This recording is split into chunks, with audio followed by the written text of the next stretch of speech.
salve, nação azulina. Agora vai. Todo mundo entrando novamente aí. Eu acho que o maestro já está conectado. Um grande abraço ao Rafael Nauta, nosso grande engenho designer. Fala, Vitor Santos, Vitinho. A zoeira tá rolando solta e hoje eu tô tomando uma cerveja, hein? Vamos tentar fazer a chamada. Vamos ver se ele já está conectado. Um grande abraço aos amigos do Leão, que nós somos padrinhos, fazemos parte dessa galera querida ao comando do Fábio Xuxa. Abraçar os nossos patrocinadores. A Égua da Feijoada ao comando do Rodrigo Salim, da Graziela Salim.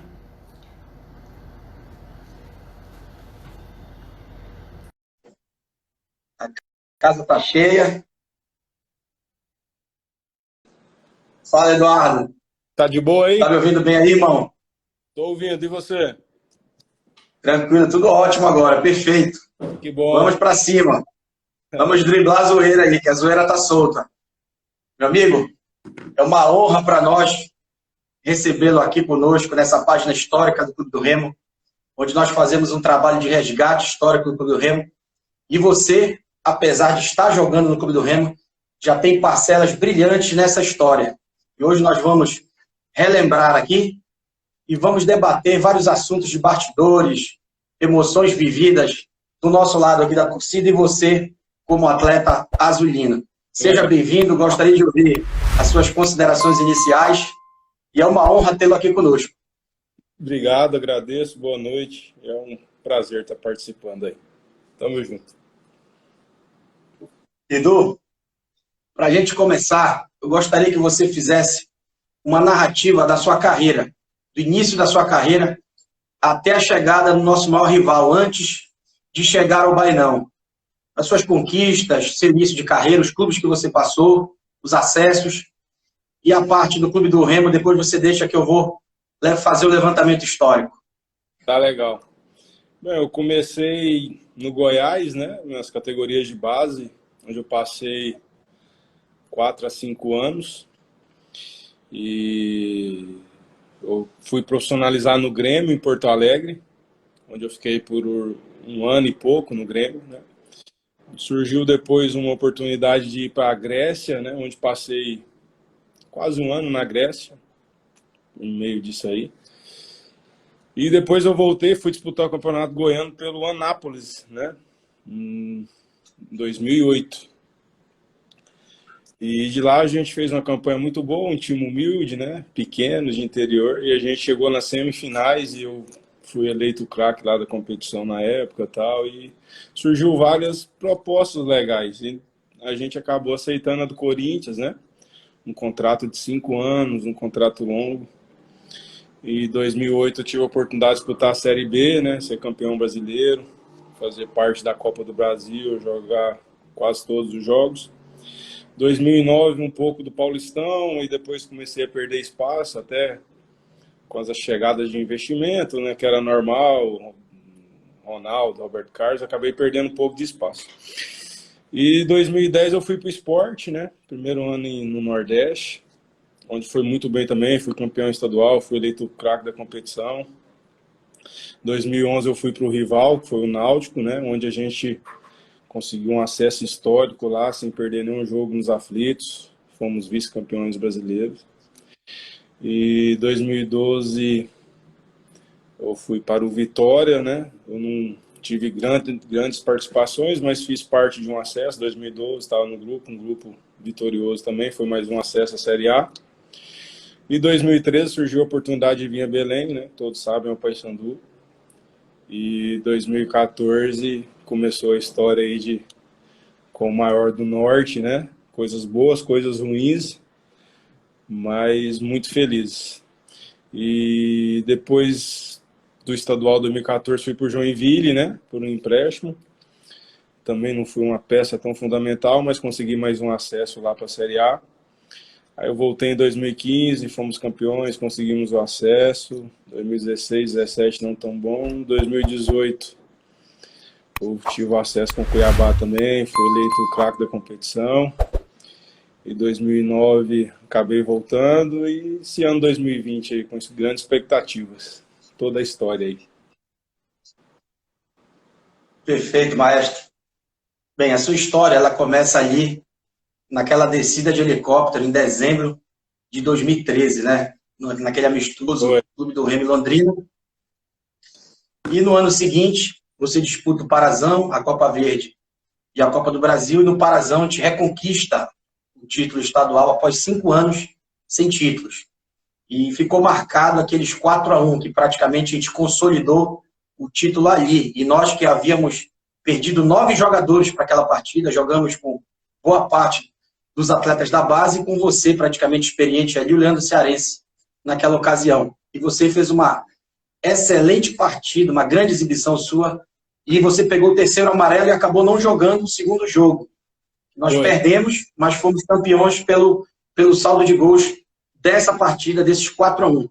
Para a gente começar falando da história do Clube do Remo, eu gostaria que você narrasse essa sua chegada ao Clube do Remo, a forma como você chegou, a cobrança exacerbada sobre você ali nas suas costas, com a questão do projeto Camisa 33, e no primeiro momento esse título importantíssimo para nós, que era a retomada da hegemonia do futebol paraense, que estava longe do Bainão por 5 anos, e você sendo decisivo na hora mais importante, que foi na grande final, no primeiro jogo da grande final, nos 4-1, você deu um baile junto com os garotos da base e consolidamos o título de 2014. Para a gente iniciar falando do Remo aí, eu gostaria que você relembrasse esse título, esse momento muito importante para todos nós, e eu sei que para você também, por tudo que você passou ali naquela chegada ao Bailão. A pressão acho que acabou sendo um pouco maior do que eu imaginava, né? Eu me preparei, eu tinha uma noção que a pressão ia ser muito grande. Eu tive uma estreia boa, né? Acho que a gente venceu, eu fiz gol, o segundo jogo foi até legal. Só que depois as coisas acabou não dando muito certo, né? A cobrança era muito grande. Mas para te fazer um resumo, a gente depois, na época chegou o Roberto, né? Roberto Fernandes, a gente tinha um time desacreditado e fomos pegar um Paysandu numa final muito forte, né? O time deles era muito forte na época. E Exatamente. eu juntei os meninos no vestiário, eu lembro que a gente tinha 6 desfalques titulares, eu acho, se eu não me engano. E eu falei, cara, vamos fechar a casinha, um empate aqui e vamos pro segundo jogo com força máxima. O time deles vinha muito bem, realmente, né? Mas é as coisas que o futebol preza, né? Foi ali que surgiu o Rony, fez uma partida espetacular, acho que o Ameixa, né? Quem mais?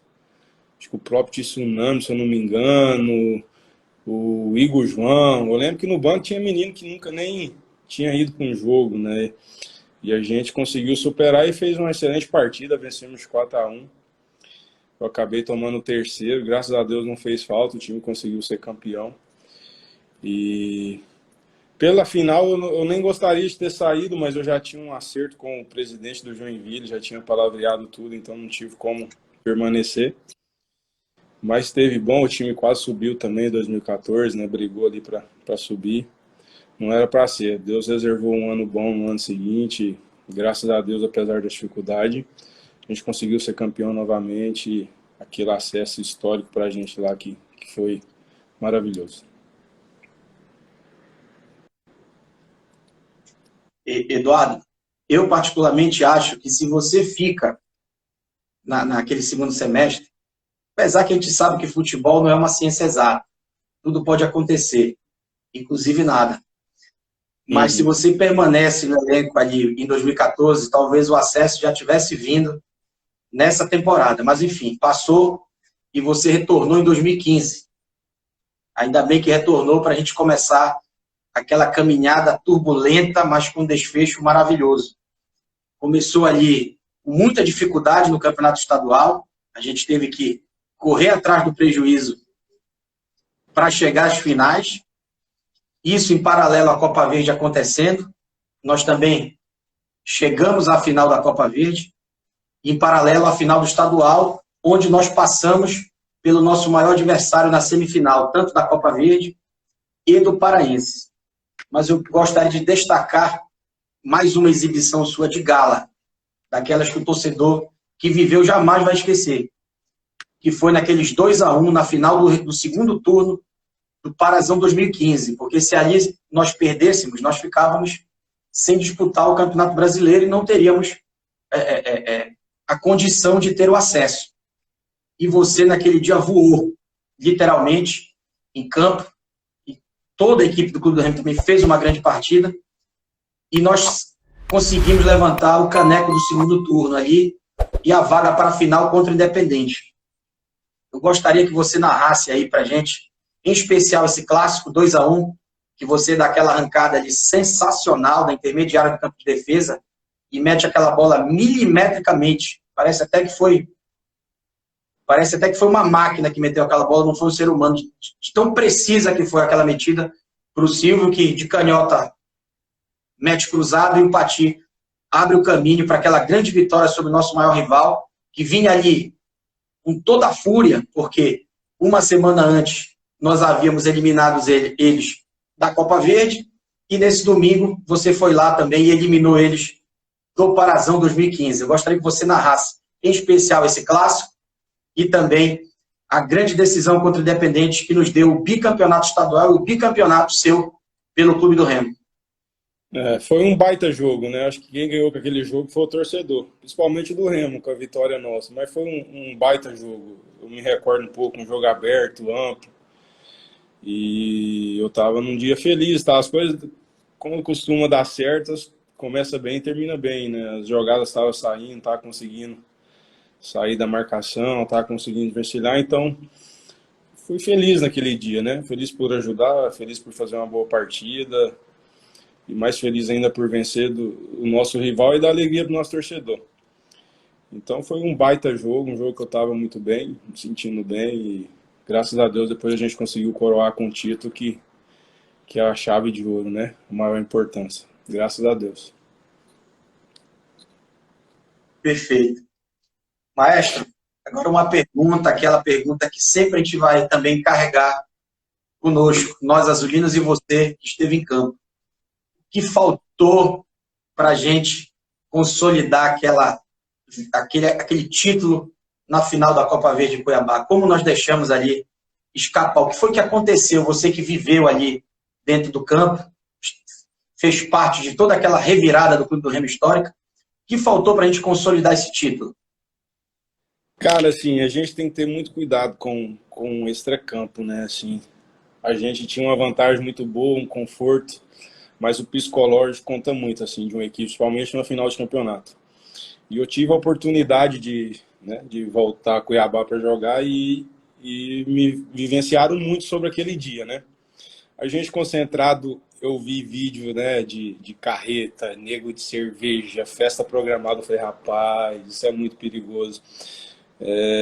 Eu vi diretores, pessoal da diretoria preocupado em entrar para a história, e a gente com 3 meses de salário atrasado disputando a final. Eu falei, rapaz, futebol acontece de tudo, vamos ter humildade, né? Tentei até falar assim para alguns jogadores, porque realmente incomodou, não só eu, mas na época como o Max e outros jogadores, porque a gente tinha que ter cautela, não tinha nada ganho. E foi o que aconteceu. Aí se as pessoas me perguntam o que aconteceu, a maior prova disso que eu tenho, eu falo, é cautela, respeito e humildade, porque eles passaram a semana inteira motivando eles, né? Vestiário, foto aqui de gente programando festa, entrevista de diretor, falando que já era campeão, que ia entrar para a história, enfim. Eu acho que eu não vou colocar Deus, porque Deus acho que não intromete nisso, acho que muito é do nosso esforço, ele nos capacita. Mas a gente enfrentou a equipe muito motivada psicologicamente, os caras tinham um incentivo financeiro muito grande. Enfim, é isso. Eu acho que nós perdemos pela humildade, né, de alguns e pela vaidade também, porque futebol a gente sabe que acontece de tudo.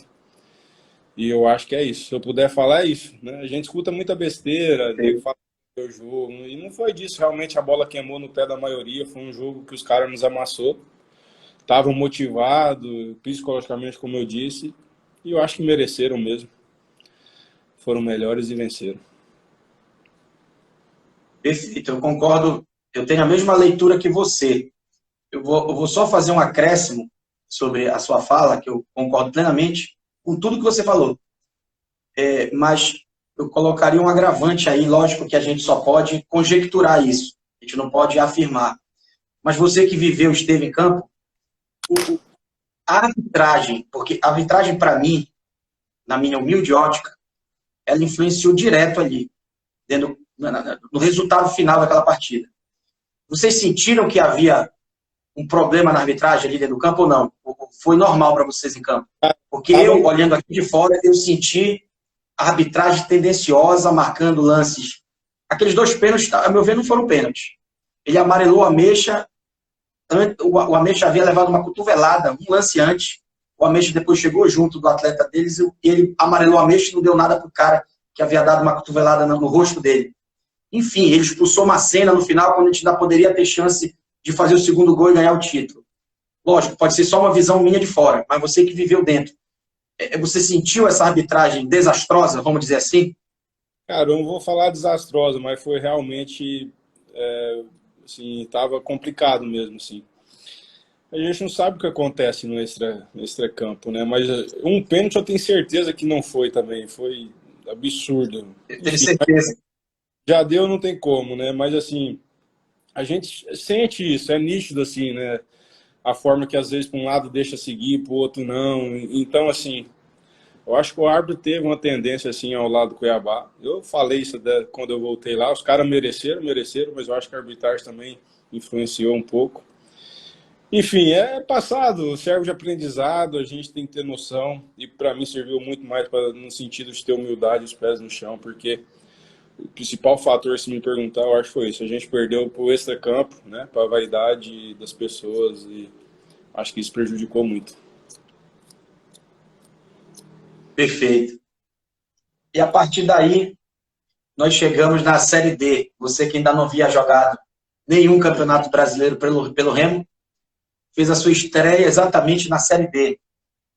E foram momentos ali de muita dificuldade, jogando em campos de péssima condição, mas todos nós, torcedores do Remo, e quem vive o Clube do Remo, a gente viu, e realmente você e todos os atletas abraçaram aquela causa, se comprometeram, realmente vestiram a camisa para tirar o Remo daquela condição, que não era o lugar do Remo, como o Remo ainda não está no lugar dele. Mas a gente precisa dar passo a passo, sem atropelos. E ali nós demos o principal passo, que era sair daquela situação de 7 anos incômoda, e você, com a camisa 10 do Clube do Remo, teve papel fundamental e primordial naquele acesso ali, onde nós enfrentamos na primeira fase o Vilhena, o São Raimundo de Roraima, o Nacional do Amazonas e o Rio Branco do Acre.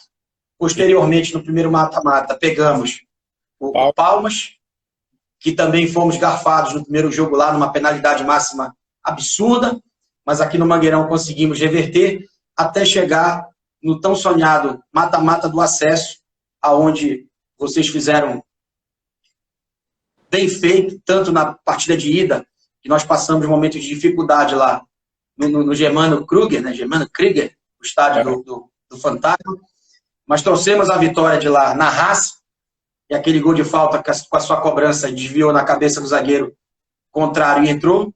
E no Mangueirão nós atropelamos com autoridade e voltamos à Série C. Eu gostaria que você falasse como foi essa caminhada histórica do Clube do Remo para a gente retomar o caminho que hoje nós estamos aí trilhando para voltarmos para o lugar de onde nós nunca deveríamos ter saído, que é a Série A. Mas para a gente chegar na Série A, a gente vai ter que passar pela C e vai ter que passar pela B, como você bem frisou, com humildade, com o chinelinho da humildade, passo a passo, com a diretoria organizada, fechada, com o treinador e com o grupo. Então, narre para a gente esse momento histórico, esse acesso que vai ficar marcado para sempre. E para finalizar essa síntese que você vai fazer sobre 2015, o acesso, eu queria saber o que você sentiu ali na hora que você fez aquele gol, o segundo gol contra o Operário de Ponta Grossa, e você colocou as mãos na cabeça ali na hora da comemoração. O que passou na sua cabeça naquele exato momento? Bom, cara, 2015 foi um ano, assim, eu acho que de maior pressão da minha vida, assim, porque se a gente perdia um jogo, meu irmão, a torcida vinha, invadia, Aí tinha que ganhar para classificar, e era muito complicado, velho, muitos altos e baixos. E assim, a gente com dificuldade financeira também, né? Jogadores passando dificuldade financeira, então foi um ano realmente para coroar. Mas com muita dificuldade, como você falou aí, acho que a gente pegou a primeira viagem de 90 horas para jogar. Nunca vi uma viagem tão longa na minha vida. Um campo, rapaz, misericórdia. E, enfim, apesar de todas as dificuldades que a gente tinha, a gente conseguiu classificar. Pegamos o Palmas, né? Perdemos lá de 1-0, rapaz. O juiz deu um pênalti ridículo lá e, enfim, mais pressão ainda, né? Tendo que subir. Eu vivi pouco o clube, né? Mas quando era 7 anos sem uma divisão, né? Então a torcida tava já no limite, né? Nervosa e cobrança muito alta. Só que no jogo contra o Palmas, quando a gente pisou no Mangueirão, cara, foi surreal, assim, foi algo. Foi, não, nós vamos ganhar e vamos atropellar os caras, não tem como não, e vamos pra cima. Aí a gente conseguiu fazer um bom jogo, né? Fiz um bom jogo, fiz um belo gol também. Graças a Deus conseguimos chegar no jogo do acesso, que foi o mais difícil do ano para mim. A gente pegou, para mim, a melhor equipe que tinha, né? Que foi o Operário. Um time muito forte, que já jogava junto há 3, 4 anos, né? O Itamar já com uns 3 anos de clube. Era um time muito forte. E lá foi assim, o hotel já com briga, a gente não conseguia dormir. Os caras realmente viveram a intensidade lá, a torcida, um pequeno, né? Apertado. E a gente sofreu muito aquele jogo. O time deles nos amassou a maior parte do jogo ali, a gente aguentou. Aquele golzinho ali foi chorado, ajudou muito. E na volta para Belém eu tive muito medo, porque o time deles era realmente muito forte, era um time muito bem montado. E foi uma semana complicada, assim, realmente focado, centrado totalmente para fazer um grande jogo, porque eu sabia que não ia ser fácil. E quando a gente de novo pisa no Mangueirão para um jogo de acesso, é diferente. A gente se motiva, busca algo de onde não tem, porque realmente é uma coisa única. E fui feliz mais uma vez, né? Fazer um grande jogo, uma boa partida, não só pelo gol, mas, né, ter batido escanteio, a falta, ter participado bem.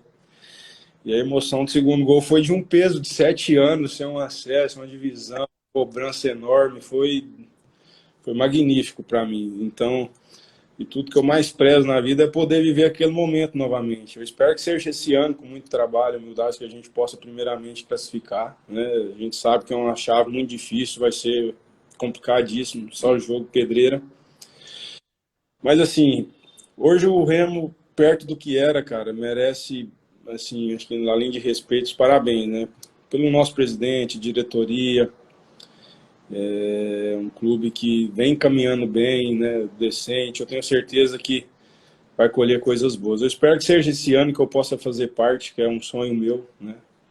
Deixar o Remo pelo menos na Série B. Vamos fazer de tudo, vamos esforçar muito, vou me doar, vou me dedicar. Quem sabe esse ano a gente possa ter outra emoção daquela junto com o torcedor e que a gente fique marcado aí para a história do clube.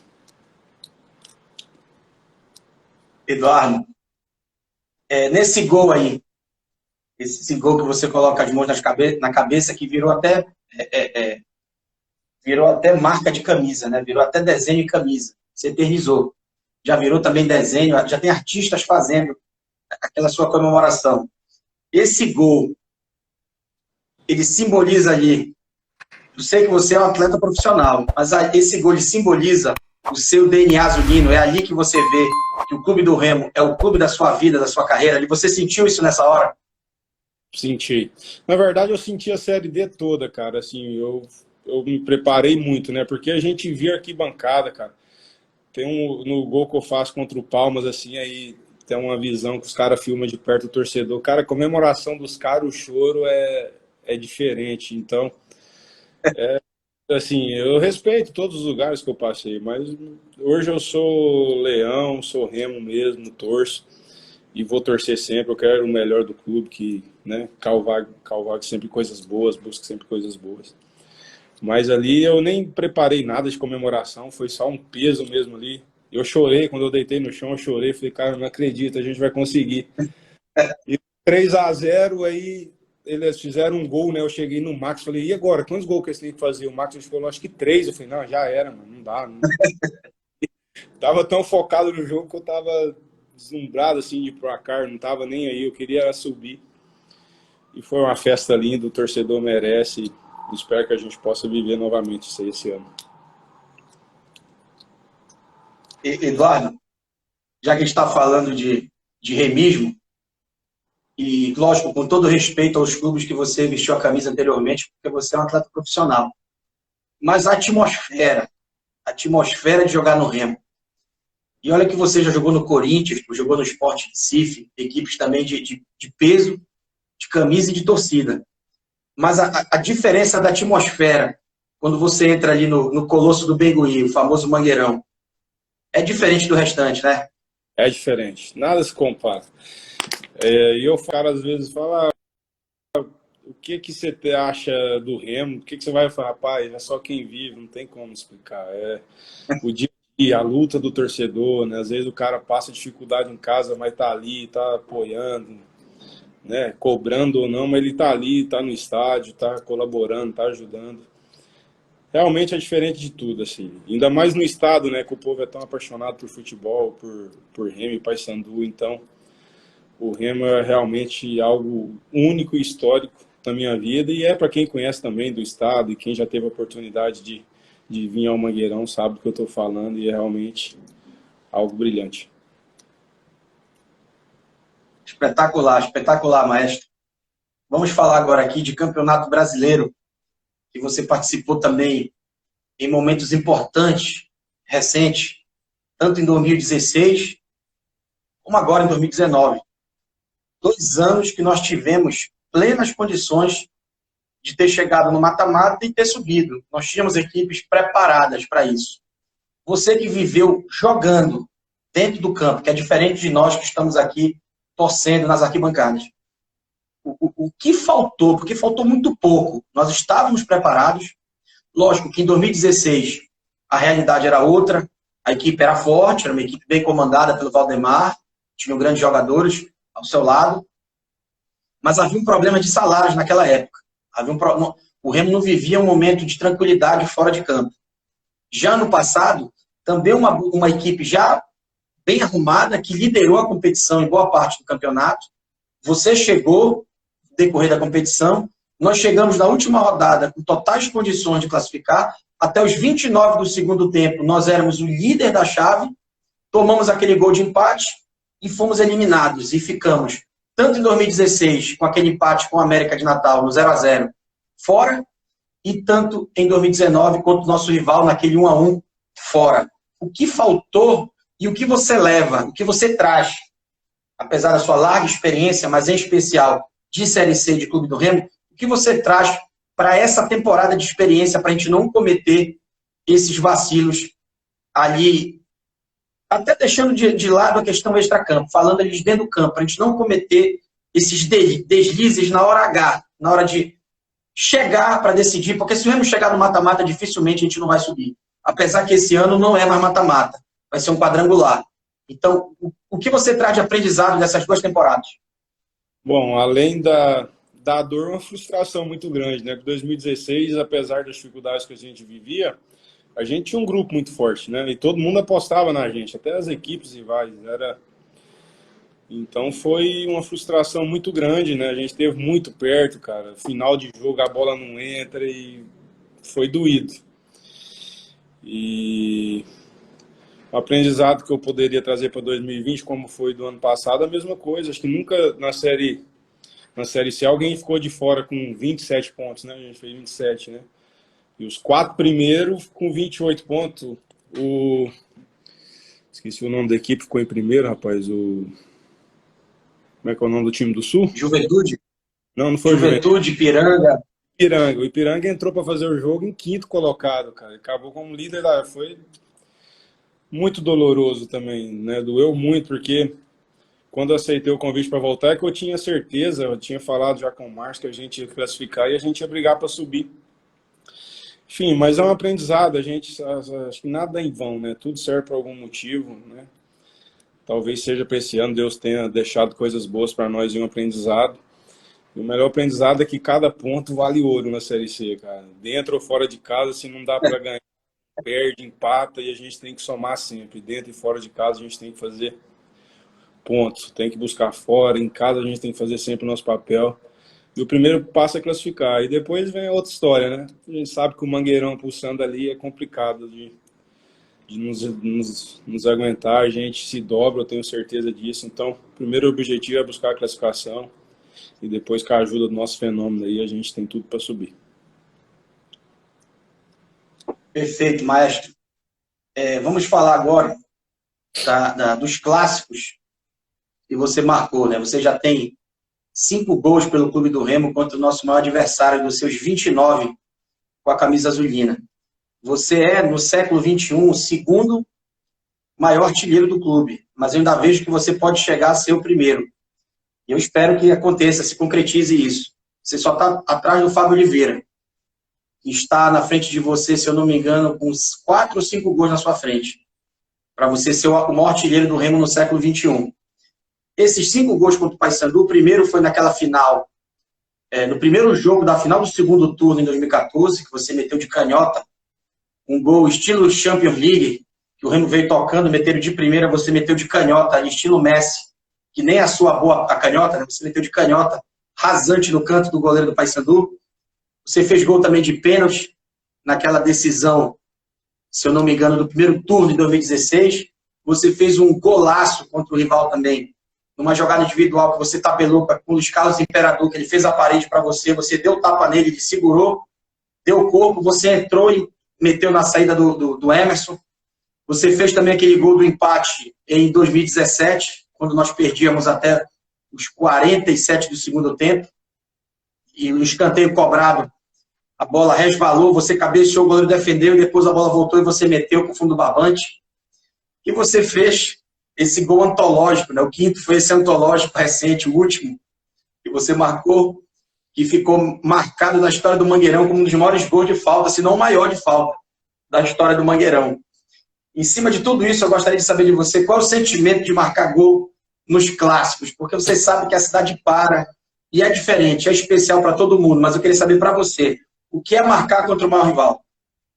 Cara, o gol é um momento único, né? Porque é maravilhoso você marcar. Mas eu, de verdade, assim, eu não tenho grandes, não crio expectativas sobre marcar, até porque não é muito a minha função. Eu prefiro colocar o companheiro na boa do que marcar. Mas, assim, contra o Paysandu é o melhor prazer do mundo, né? Eu sei que o torcedor, ainda mais se for uma vitória nossa, meu irmão, no outro dia o bicho pega.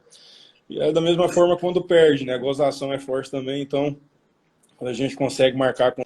E... Mas assim, sobre tabu de gols e coisa, não. Eu quero ficar marcado por momentos bons, eu quero mais um acesso, para mim seria único, né? Já aos 34 anos conseguir mais esse acesso, é algo que eu desejo muito, né? Que eu vou me esforçar muito para isso. Pode deixar o Fábio aí na frente com os gols, não tem problema, não é muito meu forte não, mas se tiver a oportunidade eu vou estar preparado para marcar, para fazer, estar ajudando a equipe, o clube. Mas o meu foco principal é, se eu pudesse fazer um resumo, é pegar o clube numa Série D, sem divisão, e conseguir colocar numa Série B, independente da dificuldade, do tempo que levou. Acho que eu ia me sentir muito feliz e honrado por isso, do que estar quebrando tabus de gols. Eu tenho fé e acredito que a gente vai consolidar isso aí nessa temporada já. Temos tudo para chegarmos no que você falou aí. Eduardo, quais são os seus sonhos no futebol? E você pretende encerrar a carreira com o manto azulino? Bom, sobre plano de futebol, cara, assim, minha meta é terminar bem, né? Assim, eu sempre digo que de onde eu saí, de uma cidade do interior, de coisa assim, eu sempre tive treinador que me dizia assim, cara, se você quisesse, né, até humano, dizer, se você quiser, você vai mais longe, você vai para a seleção, cara. Se eu quiser, acho que eu estou onde Deus quis, permitiu. Talvez a gente erre em algum lugar, talvez a gente acerte em outro. A gente não tem noção do tempo, né? A gente procura sempre fazer o melhor. Mas assim, eu lembro de tantos bons amigos meus, né, que eram muito bons de bola e ficaram pelo caminho também. Então, assim, acho que eu me sinto feliz, lisonjeado, eu tenho que agradecer. Acho que eu tô onde eu tô hoje é porque Deus quis, é onde eu tinha que estar mesmo. E, como eu disse, eu sinto feliz e lisonjeado, principalmente por estar no Remo, o clube que eu gosto, onde eu mais me identifiquei, que eu mais respeito, né, que tenho um carinho. E era um desejo meu, sim. Eu quero encerrar com a camiseta do Remo. Quem sabe a gente, com um acesso aí, o ano que vem, a gente mata aí com o Baianão ou o Mangueirão no jogo de despedida aí, quem sabe. Vamos focar primeiro na Série C, que é muito difícil e é muito importante para nós e para o torcedor. Depois a gente pensa com calma no que vem em seguida aí. Edu, vamos falar um pouco da zoeira, que faz parte também do futebol, em especial aqui em Belém, que os ânimos são acirradíssimos. Como é que você encara todas essas gozações aí de Dorimê, de Brahma, enfim, toda essa questão folclórica do futebol? Como é que você encara com uma certa tranquilidade? Você já esquentou com isso ou leva de boa? Cara, hoje com muita tranquilidade. Hoje, para ser sincero, assim, quase nada me afeta, assim. Eu respeito, como eu disse, a opinião pública dos outros, mas é só a opinião dos outros, não afeta em nada a minha vida. Mas no início eu sofri muito em Belém, cara, porque assim, é um estado que eu gosto, respeito, é um povo bacana, mas as pessoas acabam criando muita coisa, né, que não faz sentido. Então, no início eu sofri muito. Hoje eu não ligo, sai um monte de coisa aí, eu dou risada, não procuro ir atrás, né, porque a gente sabe que pessoas maldosas tem em todo qualquer lugar, né? Pessoas invejosas no mesmo sentido. Acho que não só no futebol, o mundo que a gente vive hoje em dia é difícil alguém querer ver a felicidade dos outros. Ainda mais no futebol, a rivalidade que tem aqui, então faz parte. Agora de Brahma, eu não sei, cara, mas eu não me incomodo não, mas a única cerveja que eu não bebo. Eu já tô bebendo bem pouco, mas eu já, se pudesse botar Eduardo Heineken, eu ia agradecer, mas acho que vai ser difícil mudar isso aí. É inevitável. Onde eu passo é drama de cada cinco, dois, três. Com tranquilidade, eu não me importo e não me incomoda e interfere em nada na minha vida. Eduardo, para a gente finalizar, eu vou começar aqui falando isso é uma opinião totalmente pessoal. Vou fazer um resumo aqui, porque você passou por muita cobrança, ainda continua passando por muita cobrança, coisa que, enfim, coisas do futebol, faz parte, como você mesmo falou. Mas se nós analisarmos o Clube do Remo, com a sua chegada em Belém em dezembro de 2013, o Clube do Remo estava sem divisão naquele momento e 5 anos sem ganhar título. A partir da sua chegada no Baenão, com toda essa pressão, com toda essa cobrança, tudo que aconteceu, o Clube do Remo ganha um bicampeonato e um acesso. Porém, você não joga o primeiro campeonato. Você joga só uma Série D pelo Remo e tira o Remo da Série D. A partir dessa temporada que você chega no Baenão, o Remo iniciou a sua recuperação. Lógico que ainda podemos avançar bem mais, mas iniciou o processo de recuperação. O Remo ganhou 2 campeonatos, 2014 e 2015, 2018 e 2019. Lógico, você não participou desses 2, mas o Remo já vem agora em outro patamar, depois daquele momento inicial ali. Você jogou pelo Remo 3 estaduais só e ganhou 2 estaduais. Você está jogando o 4º estadual e tem a chance de ganhar o 3º pelo Remo. O estadual de 2017 você jogou, mas eu não coloco na sua conta. Porque se você joga aquela final, aquelas finais ali, que o Josué Teixeira te tirou, o Remo era campeão. E hoje a gente já tinha mais título que o adversário. Mas isso são suposições e uma análise pessoal minha. Então, 2017 eu não coloco na sua conta. Porque enquanto você jogou, a gente não perdeu com o rival. A gente só perdeu aquele último jogo que você não estava. E se você tivesse naquele time de garotos, que era um time de garotos, provavelmente você seria a experiência que faltava naquela equipe e você estava bem pra caramba naquele campeonato. Enfim, você muda o remo de rumo depois da sua chegada. Tiveram esses entretempos aí de alguns acessos que já poderiam ter vindo e não vieram, mas o Remo está numa crescente. E uma crescente não só depois da sua chegada em 2014, mas também numa crescente administrativa. Hoje o Remo já tem o Bailão de volta, desde o ano passado. Já tem hoje, pode não estar 100% a sua estrutura, mas já é uma estrutura muito superior à que você chegou aqui. Então eu vejo assim, você tem tudo e eu desejo aqui todo o sucesso do mundo e toda a gratidão ao que você fez pelo Clube do Remo e ao que você faz e ainda vai fazer. Eu não tenho dúvida disso. Toda a gratidão a isso e muita força, muito trabalho, muita humildade. Você frisou bastante, você é um cara humilde, isso é muito importante, é um cara... Às vezes as pessoas confundem porque você é um cara caladão e tal, na sua, acabam achando que você enfim, é boçal, alguma coisa do tipo, mas porque não conhece você. Apesar de nós não sermos amigos, mas eu tenho vários amigos que são seus amigos, como o Vitinho, entre outras pessoas que gostam de você pra caramba e sabem que tenho admiração pelo seu futebol e pela sua história que você construiu no Remo. Eu desejo para você toda a sorte do mundo e que você consiga reconduzir o Clube do Remo à Série B.